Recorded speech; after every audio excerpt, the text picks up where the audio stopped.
Hello friend, मैं शिवा डेंडवाल आप सभी का स्वागत करता हूं आपके अपने यूट्यूब चैनल नर्सिंग पाठशाला पे। जैसा कि फ्रेंड आपसे वो पता अपना राजस्थान CHO एग्जाम और जितने भी अपकमिंग CHO एग्जाम है उनके रिगार्डिंग जो भी इंपॉर्टेंट MCQ बनते हैं या फिर इंपॉर्टेंट जो भी टॉपिक है उनके ऊपर अपनी क्लास चल रही थी। तो इससे पहले अपन लोगों ने अपनी जो विटामिन की क्लास है वो कंप्लीट कर ली थी, जो नेशनल प्रोग्राम उनकी क्लास कंप्लीट कर ली थी, maternal mortality rate, maternal morbidity rate और infant mortality rate, infant morbidity rate, इनके ऊपर अपन लोगों ने बात कर ली थी। इसके अंदर ग्रोथ एंड डेवलपमेंट पे अपन लोगों ने बात की थी, बायोमेडिकल वेस्ट के ऊपर बात की थी। तो ये सारे टॉपिक है वो अपने कंप्लीट हो चुके हैं। आज की क्लास के अंदर अपन बात करेंगे कि राजस्थान CHO 2020 का जो पेपर हुआ था उसके रिगार्डिंग अपन बात करेंगे। और आप लोगों को अगर ये क्लासेज जो बैक क्लासेज है वो विजिट नहीं किए तो उनका लिंक आपको डिस्क्रिप्शन बॉक्स में मिल जाएगा, आप वहाँ से विजिट कर लेना। तो आज की क्लास का अपना जो फर्स्ट क्वेश्चन है वो स्टार्ट करते हैं अपन। फर्स्ट क्वेश्चन क्या कह रहा है कि विश्व स्वास्थ्य दिवस यानी वर्ल्ड हेल्थ डे है। क्या पूछ रहा है ये पूछ रहा है वर्ल्ड हेल्थ डे। आपका वर्ल्ड हेल्थ डे है वो कब सेलिब्रेट किया जाता है? तो ऑप्शन इसने दिए हैं 10 मई दिया है, 1 दिसंबर दिया है, 11 मार्च दिया है या फिर 7 अप्रैल दिया है। तो अपना राइट आंसर कमेंट कीजिए फ्रेंड कि जो विश्व स्वास्थ्य दिवस है वो कब मनाया जाता है। तो बड़ा सिंपल सा क्वेश्चन है, विश्व स्वास्थ्य दिवस है वो कब मनाया जाता है? वो मनाया जाता है 7 अप्रैल को। यहाँ से और जो क्वेश्चन निकल के आते हैं वो आते हैं कि जो आपका WHO है यानी वर्ल्ड हेल्थ ऑर्गेनाइजेशन है उसकी स्थापना हुई थी 7 अप्रैल 1948। 7 अप्रैल 1948 को आपके WHO की स्थापना हुई थी। इसी कारण से पर ईयर 7 अप्रैल को आपका जो वर्ल्ड हेल्थ डे है वो सेलिब्रेट किया जाता है। नेक्स्ट यहाँ से जो क्वेश्चन निकल के आता है वो आता है आपके WHO के हेडक्वार्टर से कि आपके WHO का हेडक्वार्टर है वो कहाँ है। तो WHO के हेडक्वार्टर की अगर अपन बात करते हैं तो उसका हेडक्वार्टर कहाँ है? जिनेवा के अंदर। WHO का हेडक्वार्टर कहाँ है? जिनेवा के अंदर है। ठीक है फ्रेंड, तो ये कुछ क्वेश्चंस निकल के आते हैं। नेक्स्ट अगर अपन बात करें, नेक्स्ट क्वेश्चन क्या पूछ रहा है कि भारत के वर्तमान राष्ट्रपति कौन है? क्या पूछ रहा है कि भारत के वर्तमान राष्ट्रपति है वो कौन है? तो ऑप्शन ए है श्री वेंकैया नायडू, ऑप्शन बी है श्री प्रणब मुखर्जी, ऑप्शन जो सी है वो कह रहा है श्री रामनाथ कोविंद और ऑप्शन डी कह रहा है वो कह रहा है लाल कृष्ण आडवाणी। तो ये पेपर फ्रेंड 2020 का है, 2020 का पेपर है, तो उसी के अकॉर्डिंग इस पे ऑप्शन आपको देखने को मिल रहे हैं। तो इसके अकॉर्डिंग जो अपना राइट आंसर होगा वो होगा सी कि उस समय राष्ट्रपति कौन थे? श्री रामनाथ कोविंद है उस समय के राष्ट्रपति थे। अभी की अगर अपन बात करते हैं तो द्रौपदी मुर्मू है वो अपने प्रेजेंट राष्ट्रपति है। ठीक है फ्रेंड, तो अगर अभी के लिए क्वेश्चन आता है तो यहाँ पर जो राइट आंसर होगा वो क्या होगा? अपना द्रौपदी मुर्मू है वो अपना राइट आंसर होने वाला है। और जो पूर्व राष्ट्रपति की बात करें तो वो होगा श्री रामनाथ कोविंद। ठीक है फ्रेंड, नेक्स्ट क्वेश्चन आपके लिए आ रहा है। नेक्स्ट क्वेश्चन कह रहा है MTP एक्ट यानी मेडिकल टर्मिनेशन एक्ट है, medical termination of pregnancy act है, वो भारतीय संसद में द्वारा कब लागू किया गया था? तो ऑप्शन कुछ इस प्रकार, ऑप्शन ए कह रहा है 1962, ऑप्शन बी कह रहा है 1971, ऑप्शन सी कह रहा है 1965 और ऑप्शन डी कह रहा है 1984। तो MTP एक्ट की बात करें तो आपका MTP एक्ट आया था 1965 के अंदर आया था। ठीक है फ्रेंड, नेक्स्ट क्वेश्चन की अगर बात करते हैं, नेक्स्ट क्वेश्चन कह रहा है निम्नलिखित बीमारी में से कौन सी बीमारी भारत में उन्मूलन किया जा चुका है? उन्मूलन का मतलब होता है इरेडिकेट करना, कि ऐसी कौन सी बीमारी है जो भारत से अभी खत्म हो चुकी है। तो बात करें, ऑप्शन ए कह रहा है क्षय रोग, ऑप्शन बी कह रहा है मलेरिया, ऑप्शन सी कह रहा है पोलियो और ऑप्शन डी कह रहा है एड्स। तो सिंपल सा आंसर है, इसका आंसर क्या रहने वाला है? इसका आंसर रहने वाला है पोलियो। लेकिन यहाँ से पोलियो से कुछ क्वेश्चन निकल के आते हैं कि पोलियो का लास्ट केस है वो भारत में कब रिपोर्ट हुआ था, कि पोलियो का जो लास्ट केस है वो भारत के अंदर कब रिपोर्ट हुआ था। तो पोलियो का अगर लास्ट केस की बात करें तो पोलियो का लास्ट केस आया था 13 जनवरी 2011, मतलब 13 जनवरी 2011 को भारत के अंदर पोलियो का लास्ट केस देखने को मिला था। कहाँ देखने को मिला था? वो आपको देखने को मिला था वेस्ट बंगाल के अंदर देखने को मिला था। ये बात हुई अभी लास्ट केस की, लास्ट केस कब आया था। देन क्वेश्चन आता है कि WHO द्वारा भारत को पोलियो फ्री कब अनाउंस किया गया था? तो WHO द्वारा भारत को पोलियो फ्री अनाउंस किया गया था 27 मार्च 2014। ठीक है फ्रेंड, तो यहाँ से अपन लोगों ने 3 क्वेश्चन के ऊपर डिस्कस किया। फर्स्ट अपना क्वेश्चन रहने वाला वो क्या रहने वाला है कि भारत से पोलियो अभी इरेडिकेट हो चुका है। देन लास्ट केस पोलियो का कहाँ आया था, वेस्ट बंगाल में आया था, 13 जनवरी 2011 को आया था। देन क्वेश्चन बनता है WHO ने भारत को पोलियो फ्री कब किया गया था, तो 27 मार्च 2014 को पोलियो फ्री भारत को घोषित है वो कर दिया गया था। तो ये कुछ क्वेश्चन अपने बनते हैं इससे। अब नेक्स्ट क्वेश्चन की अगर बात करते हैं तो नेक्स्ट क्वेश्चन क्या कह रहा है, हरित क्रांति यानी ग्रीन रेवोल्यूशन का आह्वान किसने किया था, वर्गीज कुरियन ने, त्रिभुवन दास पटेल ने, MS स्वामीनाथन ने, HM दयाल ने। तो यहाँ पर राइट आंसर क्या रहेगा, जो HM दयाल है उन्होंने हरित क्रांति का आह्वान किया था। ये सारे क्वेश्चन अपन जब जीके की क्लास लगी उसके अंदर जीके वाले सर वो आपको पढ़ा देंगे। देन नेक्स्ट क्वेश्चन की अगर बात करें, भारत में स्वच्छ भारत अभियान का शुभारंभ कब किया गया था, तो आपको याद होगा जब 2014 में PM मोदी जो प्राइम मिनिस्टर है वो नरेंद्र मोदी बने थे, उन्होंने जब फर्स्ट जो गांधी जयंती आई थी उसके ऊपर एक जो प्रोग्राम लॉन्च किया था जिसको आप स्वच्छ भारत अभियान के नाम जानते हैं कि पूरे भारत को अपन स्वच्छ करेंगे, भारत के अंदर कोई भी गंदगी नहीं रहने देंगे। तो ये प्रोग्राम जो गांधी जयंती के उपलक्ष्य के ऊपर किया गया था वो डेट क्या थी, 2 अक्टूबर 2014। तो अभी तक अपन लोगों ने बात कर लिया फ्रेंड कि स्वच्छ भारत अभियान कब लॉन्च किया गया था, 2 अक्टूबर 2014 को लॉन्च किया गया था।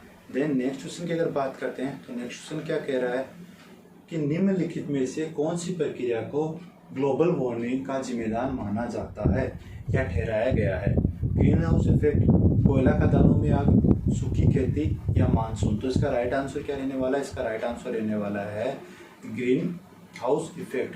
ठीक है फ्रेंड। नेक्स्ट क्वेश्चन की अगर बात करें तो नेक्स्ट क्वेश्चन क्या कह रहा है कि निम्नलिखित में से कौन सा रोग है जो फीको ओरल रूट के माध्यम से नहीं फैलता। इस गौर से पढ़ना फ्रेंड, ये पूछ रहा है कि जो फीको ओरल रूट है आपका, जो फीको ओरल रूट है उसके माध्यम से ऐसा कौन सा डिसऑर्डर है जो नहीं फैलता। ये पूछ रहा है नहीं फैलता है।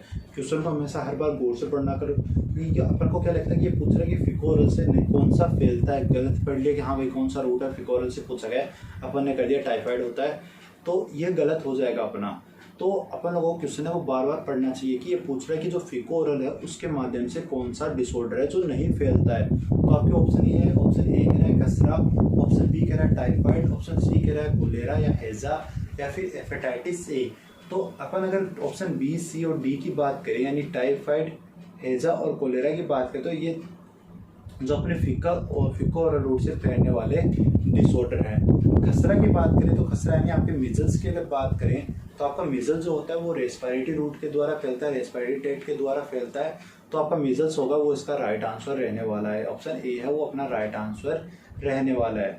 नेक्स्ट अगर बात करते हैं नेक्स्ट क्वेश्चन की, नेक्स्ट क्वेश्चन क्या कह रहा है कि दस्त रोग में मृत्यु का मुख्य कारण कौन सा है, यानी जो डायरिया होता है उसके अंदर जो डेथ का प्रमुख कारण क्या होता है। ऑप्शन है उल्टी यानी वोमिटिंग, पेट दर्द यानी एब्डोमिनल पेन, निर्जलीकरण यानी डिहाइड्रेशन और सुस्ती यानी लेथार्जीपन। तो जो डायरिया है उसके अंदर हेवी जो फ्लूइड लॉस होता है, डायरिया की बात करें तो डायरिया के अंदर जो हेवी फ्लूइड लॉस होता है तो उसके कारण अपनी बॉडी के अंदर जो फ्लूइड की कमी हो जाती है यानी लिक्विड की कमी हो जाती है, उसी कारण से डेथ ज़्यादा होती है। तो जो डायरिया होता है उसके अंदर मौत जो डेथ का प्रमुख कारण होता है वो होता है आपका निर्जलीकरण यानी डिहाइड्रेशन। ठीक है फ्रेंड। तो अब अपन नेक्स्ट क्वेश्चन की अगर बात करते हैं तो नेक्स्ट क्वेश्चन आपका क्या पूछ रहा है, निम्नलिखित में से 5 वर्ष से छोटे बच्चों की मृत्यु का मुख्य कारण क्या है। ये मैंने आपको पढ़ा चुका हूँ। ऑप्शन ए है दस्त रोग, निमोनिया, खसरा या छोटी माता। तो जो डायरिया है जो आपका 5 वर्ष से छोटे बच्चे हैं उनके अंदर मौत का प्रमुख कारण क्या होता है, वो आपका होता है निमोनिया। निमोनिया के कारण 5 वर्ष से छोटे उम्र के जो बच्चे होते हैं वो उनके ज़्यादा चांसेस होते हैं डेथ होने के। ठीक है फ्रेंड। देन अगर अपन बात करें नेक्स्ट क्वेश्चन की तो नेक्स्ट क्वेश्चन क्या कह रहा है, बच्चों में सामान्य कैपिलरी रिफिलिंग समय कितना होता है। जो सामान्य कैपिलरी रिफिलिंग एग्जैक्ट अगर अपन बात करें तो वो होता है आपका 2 कितना होता है। अगर जो अपन नॉर्मल कैपिलरी रिफिलिंग टाइम की बात करें तो अपना नॉर्मल कैपिलरी रिफिलिंग टाइम होता है वो होता है आपका 2 सेकेंड। 2 सेकेंड है वो अपना नॉर्मल टाइम होता है। ठीक है फ्रेंड। और अगर अपना ऑप्शन की बात करें तो ऑप्शन ए कह रहा है 1 सेकेंड से कम, ऑप्शन बी कह रहा है 3 सेकेंड से कम, ऑप्शन सी कह रहा है 5 सेकेंड और ऑप्शन डी कह रहा है 7 सेकेंड। तो अगर 2 सेकेंड को अपना राइट मान के चलें तो अपना 5 सेकेंड और 7 सेकेंड तो होना नहीं है। और 1 सेकेंड है वो कम हो जाता है। तो अपना यहाँ पर राइट आंसर होगा वो होगा आपका ऑप्शन बी है, वो यहाँ पर आपको राइट आंसर देखने को मिलेगा। तो फ्रेंड अब अगर बात करते हैं अपने नेक्स्ट क्वेश्चन की। नेक्स्ट क्वेश्चन क्या कह रहा है, आप एक 6 माह के बच्चे का विकास का आकलन कर रहे हैं, सामान्यतः निम्नलिखित में से आप क्या उम्मीद कर सकते हैं कि आप एक 6 वर्ष का बच्चा है, उसका आप ग्रोथ एंड जो डेवलपमेंट है वो असेस कर रहे हैं, तो आपको बच्चे के अंदर क्या रिस्पॉन्स है वो देखने को मिलेगा।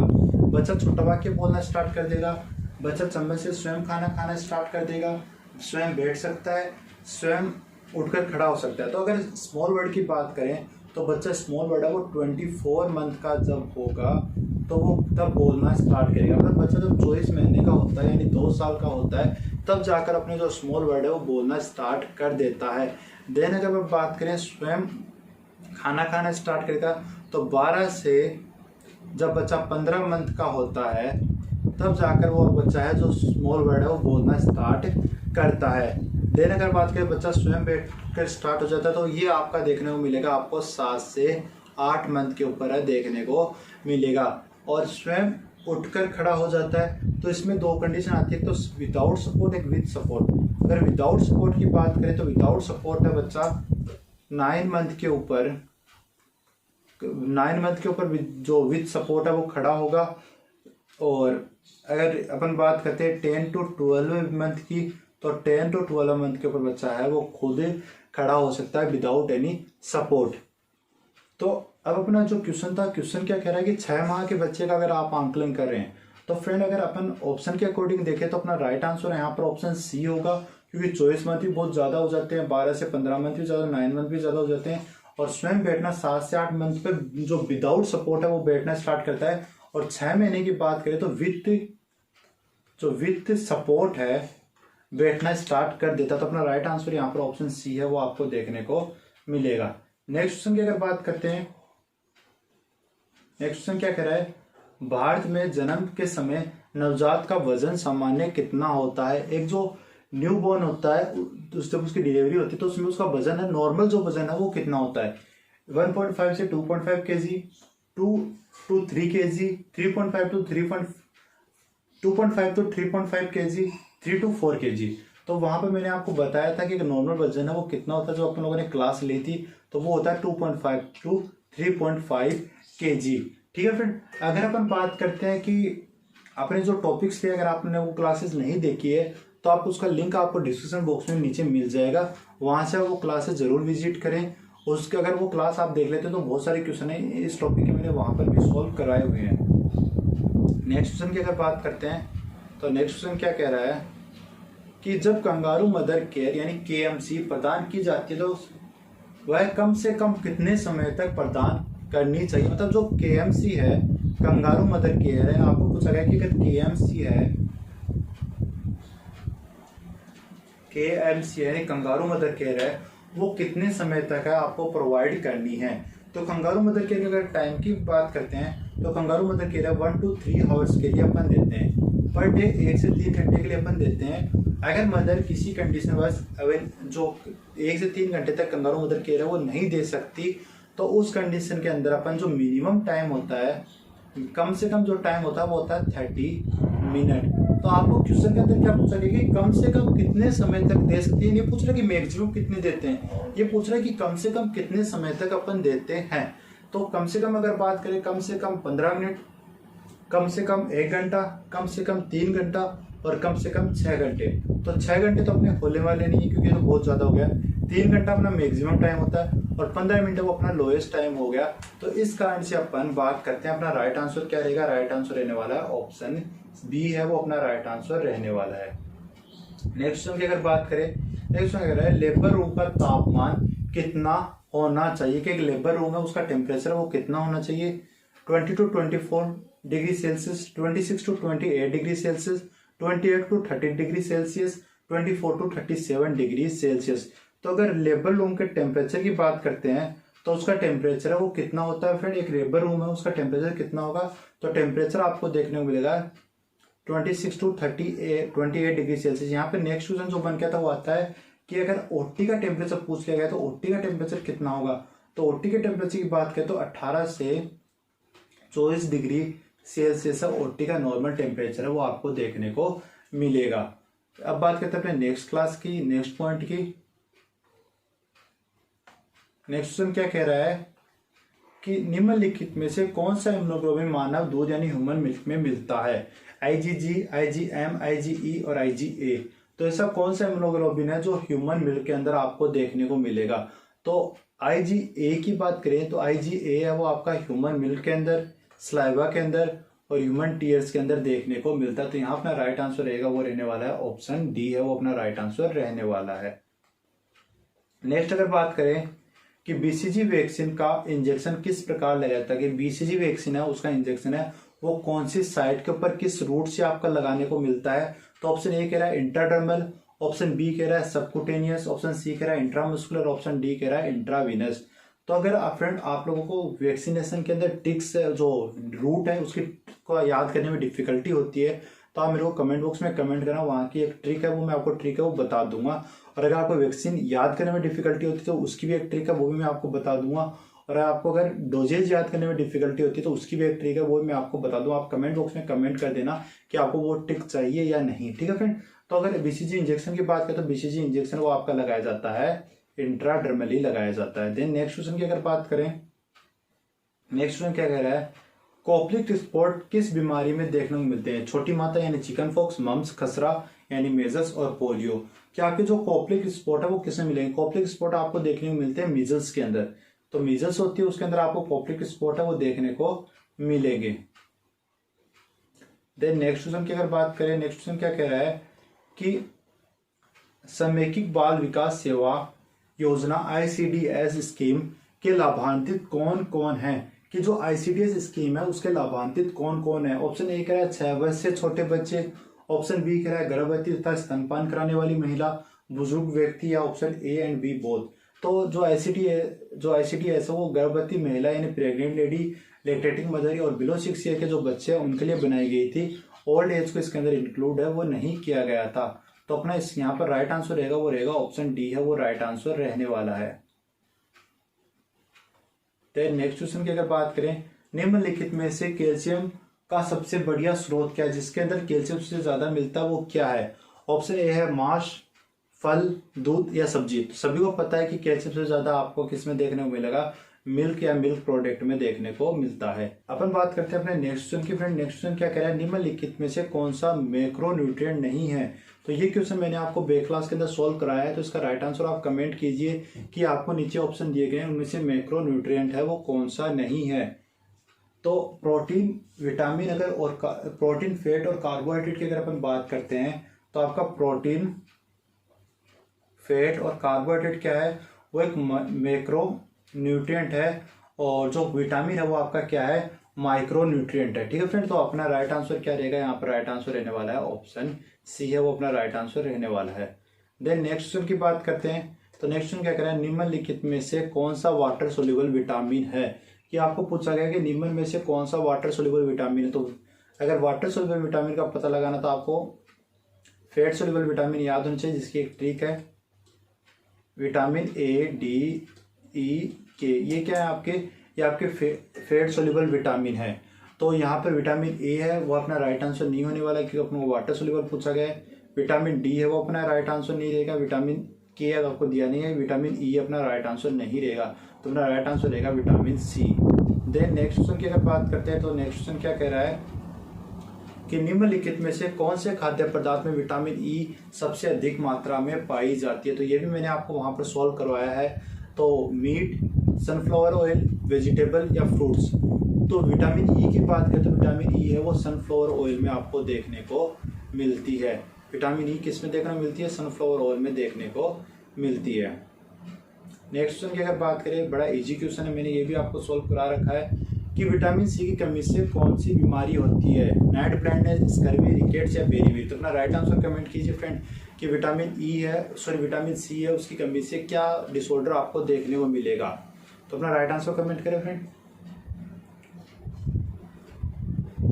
तो अगर अपन नाइट ब्लाइंडनेस की बात करें तो नाइट ब्लाइंडनेस आपका किससे होता है? नाइट ब्लाइंडनेस होता है आपका विटामिन B1 से, विटामिन A से।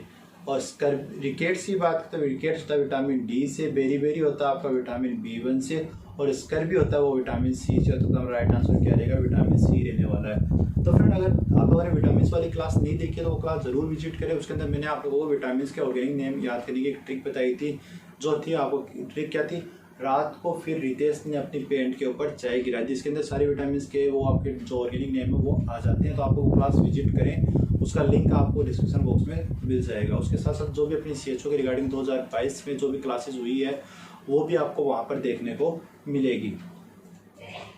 अब बात करते हैं अपने नेक्स्ट क्वेश्चन की। तो नेक्स्ट क्वेश्चन क्या कह रहा है, तो फ्रेंड ये क्या पूछ रहा है कि जो कॉम्प्लीमेंट्री फीडिंग है वो बच्चे को अपन को कब स्टार्ट कर देनी चाहिए। तो सिंपल सा आंसर है कि 6 माह की उम्र में, अपन 6 माह की उम्र में उसको जो कॉम्प्लीमेंट्री फीडिंग है वो स्टार्ट है कर देते हैं। ठीक है फ्रेंड। नेक्स्ट क्वेश्चन की अगर बात करें तो नेक्स्ट क्वेश्चन क्या कह रहा है, निम्नलिखित में से कौन सा पोषक तत्व टिश्यू रिपेयर के लिए आवश्यक है, विटामिन, कार्बोहाइड्रेट, फैट या प्रोटीन। तो अपना जो प्रोटीन होता है वो टिश्यू रिपेयर के लिए इंपॉर्टेंट होता है। तो अपना राइट आंसर इसमें क्या रहेगा, राइट आंसर अपना रहने वाला है ऑप्शन डी है, वो अपना राइट आंसर रहने वाला है। देन नेक्स्ट क्वेश्चन की अगर बात करें, निम्नलिखित में से कौन सा लक्षण डेंगू बीमारी का नहीं है। तो डेंगू को अपन एक नाम से जानते हैं, डेंगू का अदर नेम क्या है, बोन ब्रेकिंग फीवर। कि डेंगू किस नाम से जानते हैं, बोन ब्रेकिंग फीवर के नाम से जानते हैं। जैसे साइन सिम्टम्स क्या क्या, आपको तेज बुखार होगा, आंखों में पेन होगा, बॉडी पेन होगा। तो आपको इसमें क्या देखने को नहीं मिलेगा, जो हल्का फीवर है वो आपको देखने को नहीं मिलेगा। तो ये पूछ रहा है कौन सा नहीं है, तो नहीं कौन सा रहेगा, हल्का बुखार है वो आपको देखने को नहीं मिलेगा। देन नेक्स्ट क्वेश्चन की बात करें कि VVM की फुल फॉर्म क्या होती है। तो VVM की फुल फॉर्म क्या होती है, वैक्सीन वायल मॉनिटर। तो वैक्सीन वायल मॉनिटर अपना राइट आंसर रहने वाला है, ऑप्शन बी है वो अपना राइट आंसर रहेगा। ठीक है फिर। देन अगर अपन बात करते हैं नेक्स्ट क्वेश्चन की, तो नेक्स्ट क्वेश्चन क्या कह रहा है कि 9 माह पर विटामिन ए की डोज कितनी दी जाती है। तो 9 माह पर विटामिन ए को अपन देते हैं 1 लाख इंटरनेशनल यूनिट है वो अपन देते हैं। तो अपना राइट आंसर क्या रहेगा, राइट आंसर रहने वाला है ऑप्शन बी। नेक्स्ट क्वेश्चन की अगर बात करें तो नेक्स्ट क्वेश्चन क्या कह रहा है, किसी वस्तु या सतह को कोरोना वायरस से संक्रमण मुक्त यानी डिसइंफेक्टेड करना है या डिसकंटामिनेटेड करना है तो किस रासायनिक पदार्थ का यूज करोगे, फॉर्मेल्डिहाइड, मेथनॉल, ग्लूटाल्डिहाइड या सोडियम हाइपोक्लोराइड। तो इसका राइट आंसर क्या रहेगा फ्रेंड, कि ऐसा कौन सा जो सॉल्यूशन है जिसको अपन डिसइंफेक्टेड करने के लिए, डिसकंटामिनेटेड करने के लिए यूज लेंगे। तो अपना राइट आंसर रहने वाला है सोडियम हाइपोक्लोराइड है वो अपना राइट आंसर रहने वाला है। देन नेक्स्ट क्वेश्चन की अगर बात करें कि मल्टी ड्रग रेजिस्टेंस ट्यूबरकुलोसिस में इलाज की अवधि कितनी होती है, कम से कम 6 से 8 माह, कम से कम 12 माह, कम से कम 20 से 24 माह, कम से कम 24 से 27 माह है। तो अपना राइट आंसर कमेंट कीजिए कितना रहेगा। जो मल्टी ड्रग रेजिस्टेंट थेरेपी होती है ट्यूबरकुलोसिस के लिए, तो उसमें कम से कम आपको 24 से 27 महीने आपका राइट आंसर रहने वाला है। 24 से 27 महीने वो आपका राइट आंसर रहेगा यहाँ पर।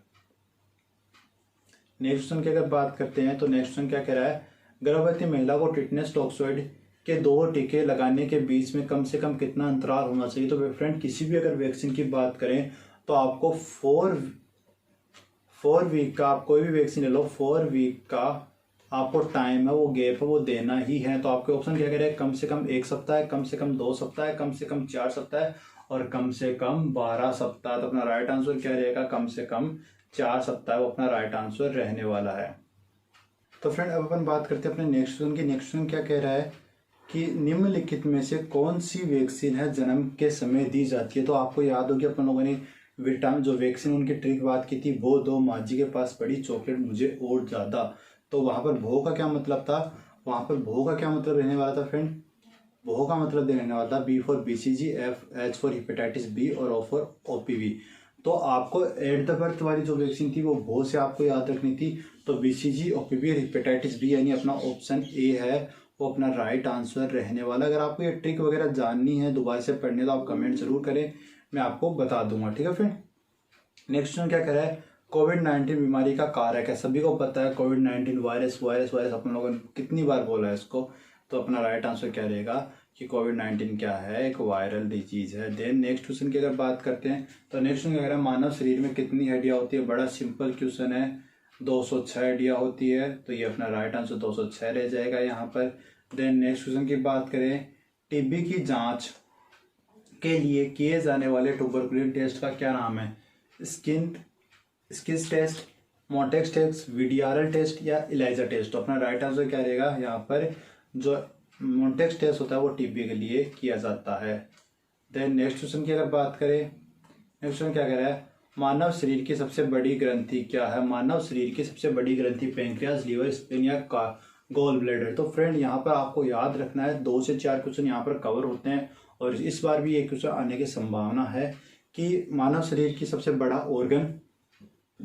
ऑर्गन भी 2 टाइप के, एक इंटरनल ऑर्गन और एक एक्सटर्नल ऑर्गन।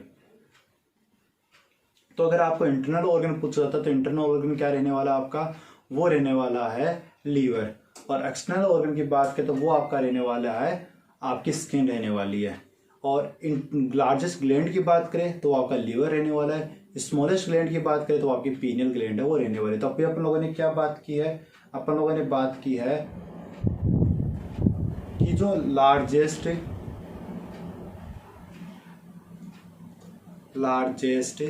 ऑर्गन कौन सा? इंटरनल। तो क्या है आपका? लीवर। एक्सटर्नल या फिर ऑल बॉडी, या फिर ऑल बॉडी पूछ लिया गया, आपको इंटरनल या एक्सटर्नल नाम नहीं दिया गया तो आपका वहां क्या रहेगा? स्किन। ठीक है। स्मॉलेस्ट ऑर्गन पीनियल ग्लैंड, ठीक है। Then largest gland liver, largest gland smallest gland pineal gland. तो अपना यहाँ पर कुछ क्वेश्चन, ये सारे क्वेश्चन यहाँ पर इंपॉर्टेंट होते हैं। तो अपना यहाँ पर राइट आंसर रहेगा वो रहने वाला है लीवर। देन नेक्स्ट क्वेश्चन की अगर बात करें कि वह टेस्टिस द्वारा बनाए जाने वाला हार्मोन नाम, सिंपल और सा आंसर है टेस्टोस्टेरोन। तो ऑप्शन ए है वो अपना राइट आंसर रह जाएगा। नेक्स्ट क्वेश्चन की अगर बात करें, नेक्स्ट क्वेश्चन क्या है? लीवर में कार्बोहाइड्रेट किस रूप में संग्रहित होता है, स्टोर होता है? तो वो होता है आपका ग्लूकागोन के रूप में स्टोर होता है। नेक्स्ट क्वेश्चन की अगर बात करें तो नेक्स्ट क्वेश्चन क्या कह रहा है?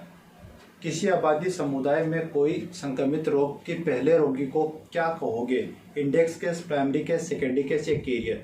तो ये 3 वर्ड है friend, primary case, index case और सेकेंडरी केस।